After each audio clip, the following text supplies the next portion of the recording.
Good morning. Chad Bianco, Riverside County Sheriff.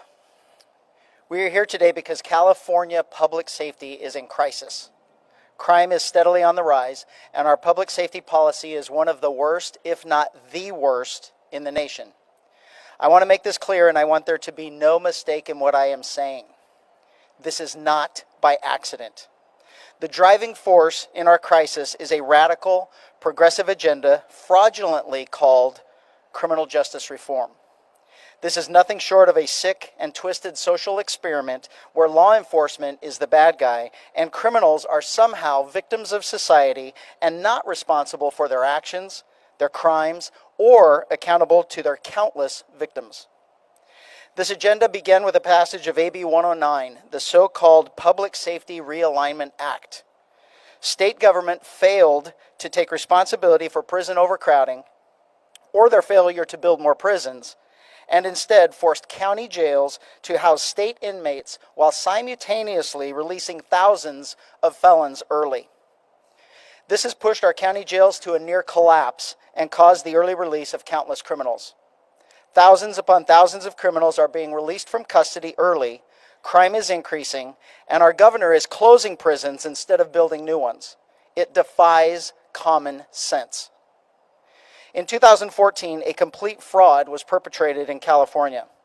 The so-called Safe Streets and Safe Schools Initiative, Prop 47, changed many felonies to misdemeanors, basically legalized drug use, and increased the amount of petty theft to nearly $1,000. In 2016, another lie was perpetrated on voters with the naming and wording of Prop 57, tricking voters into approving the release of thousands of violent criminals onto our streets and neighborhoods. This is why we are here.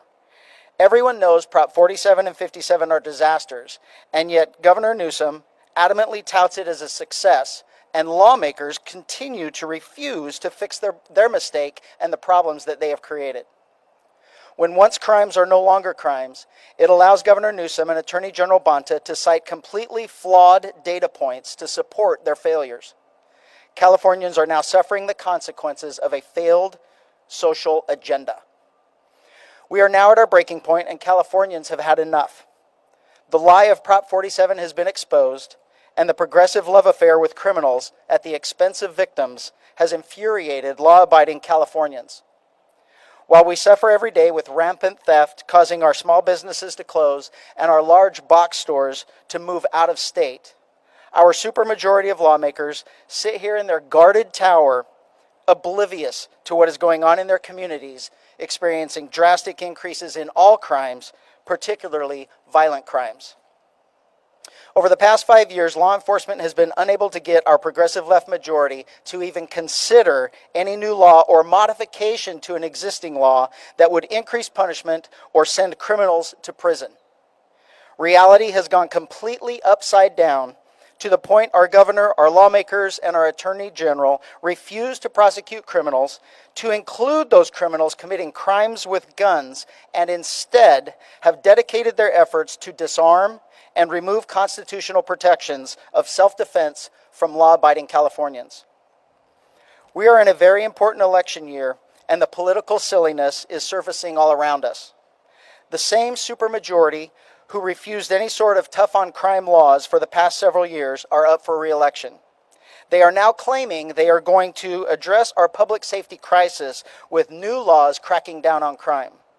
The problem is every one of their bills are disingenuous and hollow. For instance, one bill claims to address theft by lowering the felony limit back to $400. Upon examination of the bill, you will find that it gives these career criminals 3 more chances to steal and be convicted before they are sentenced to prison. That is a minimum of 3 more victims.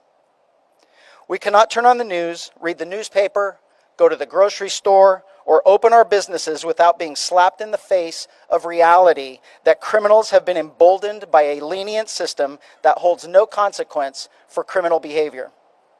Instead of addressing the obvious, tone-deaf Governor Newsom attacks a Target employee for not stopping a criminal from fleeing the store instead of taking an honest look at the failed social experiment that he himself leads that allowed that theft to occur. It is time we wake up and hold our politicians accountable for what their bills, laws, and policies have caused.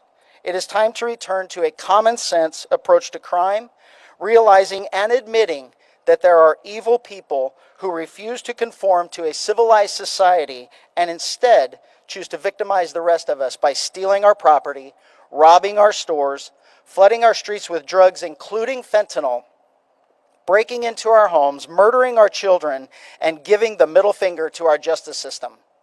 Californians deserve better. I am proud to support lawmakers like Bill Asaley and several others who acknowledge that criminals are responsible for their actions and they need to be held accountable. Thank you.